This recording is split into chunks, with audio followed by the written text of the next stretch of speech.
Hello সবাইকে, কেমন আছো সবাই? আশা করি ভালো আছি আর আমরাও ভালো আছি। তো শনিবার এলেই আমাদের খুব টেনশন পড়ে যায় যে নিরামিষের মধ্যে কী রান্না করব। তো আজকে আমি মটর ও ফুলকপি দিয়ে একটা সম্পূর্ণ নিরামিষ রেসিপি তোমাদের সঙ্গে শেয়ার করব। তো দেখো, প্রথমেই কড়ায় তেল গরম করতে দিয়ে আমি সেখানে মটর এবং ফুলকপিগুলোকে হালকা নুন আর হলুদ দিয়ে ভেজে নিচ্ছি। হ্যাঁ, এগুলোকে হালকা করে একটু তেলে ভেজে নিতে হবে। ফুলকপিগুলো সিদ্ধ করে নেওয়ার কোনো দরকার নেই, এগুলো তেলে হালকা করে ভেজে নিতে হবে। এই যে আমি ঢাকা দিয়ে হালকা করে ভেজে নিলাম, এবং এই হালকা করে ভেজে নেওয়া হয়ে গেলে ফুলকপিগুলোকে ভালোভাবে একটু লাল লাল করে ভেজে নেওয়া হয়ে গেলে তুলে নিব। আর তুলে নেওয়ার পর দেখো, ফুলকপিগুলো আর মটরগুলো ভেজে নেওয়ার পর কতটা সুন্দর লাগছে। হ্যাঁ, এইভাবেই ভেজে নিতে হবে। আর এরপর আমি একটা মশলা তৈরি করে নেবো, যেটা নিরামিষ মশলা। তো এখানে হচ্ছে কাঁচা লঙ্কা, টমেটো আর আদা, এটা মিক্সিতে আমাকে ভালো করে পেস্ট করে নিতে হবে।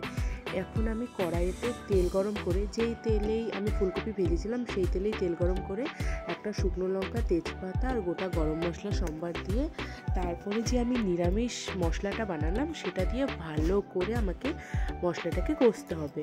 হ্যাঁ, আর এই সময় ভালো করে মশলাটা পুরোটা চালিয়ে চালিয়ে কষতে হবে, যাতে আদার কাঁচা গন্ধটা চলে যায়। এই সময় মশলা কষা বন্ধ করা যাবে না যতক্ষণ না ভাজাটা হয়ে যায়, কারণ না হলে মশলাটা নিচে লেগে যাবে। তো ভালোভাবে এই মশলাটা কষিয়ে যখন আদার কাঁচা গন্ধটা চলে যাবে, তখন এক এক করে তোমরা পরিমাণ মতো যেমনটা ঝাল খাও তেমন লঙ্কার গুঁড়ো, ধনের গুঁড়ো, 1 চামচের বেশি তোমার হলুদের গুঁড়ো, তারপরে জিরার গুঁড়ো আর হচ্ছে লবণ দিয়ে ভালো করে ওই মশলাটাকে কষতে হবে। আমি কি করি, সব সময় যখন গুঁড়ো মশলাগুলো দিয়ে দিই তখন যে মিক্সি ধোয়া মশলার জলটা থাকে সেই জলটাই দিই। আমি প্রথমে না ওই গুঁড়ো মশলাগুলো দিয়ে কষি না, কারণ কি তাতে মশলাগুলো পুড়ে যাওয়ার চান্সেস থাকে। এই কারণে আমি প্রথমে একটু জল দিয়ে তারপরে একবারে মশলাটা কষে নিই। তোমরা এমনটা করবে, দেখবে মশলাটা পোড়া যাবে না। তো এখন আমি দেখো মশলাটা পুরো কষিয়ে নিয়েছি, আর খুব ভালোভাবে মশলাটাকে কষিয়ে নিতে হবে। আর মশলাটাকে ততক্ষণ ধরে কষাতে হবে যতক্ষণ না মশলাটা থেকে তেল ছাড়ে। এই দেখো, খুব ভালোভাবে মশলাটাকে কষিয়ে মশলাটা থেকে তেল আমি বের করে নিয়েছি।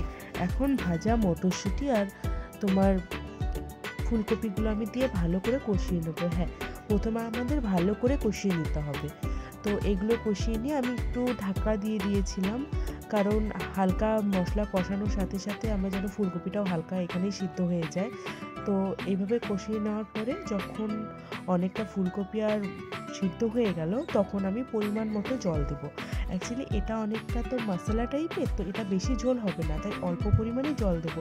তোমরা বুঝে নেবে যে তোমাদের যেই কোয়ান্টিটিতে তোমরা ফুলকপি ইউজ করবে সেই কোয়ান্টিটিতে ফুলকপিটা সিদ্ধ হতে কতটা জলের প্রয়োজন হয় সেই ততটা পরিমাণেই জল দেবে।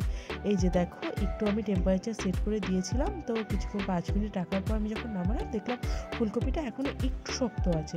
তো আমি আবার 5 মিনিট লো ফ্লেমে একটু ফুলকপিটাকে সিদ্ধ করে নেবো। ছোটো ফুলকপিগুলো সিদ্ধ হয়ে গেছিলো, বড়টা একটু বাকি রয়েছে। তো এখন আমি আবার একটু ঢাকা দিয়ে দিচ্ছি। এখন ফাইনালি আর 5 মিনিট পরে দেখো ঝোলটাও অনেকটা টেনে এসেছে আর ফুলকপিও সিদ্ধ হয়ে গেছে। তাই আমি উপর থেকে একটু ধনেপাতা আর গরম মশলা ছড়িয়ে দিলাম, আর ছড়িয়ে দিয়ে ফাইনালি এখন আমি ফুলকপিটাকে একটু নাড়াচাড়া করে নামিয়ে নেবো। এই দেখো, এখন ফুলকপিটা পুরো সিদ্ধ হয়ে গেছে। তো নামিয়ে নিয়ে ব্যাস রেডি আমাদের মশলা ফুলকপি উইথ মটর।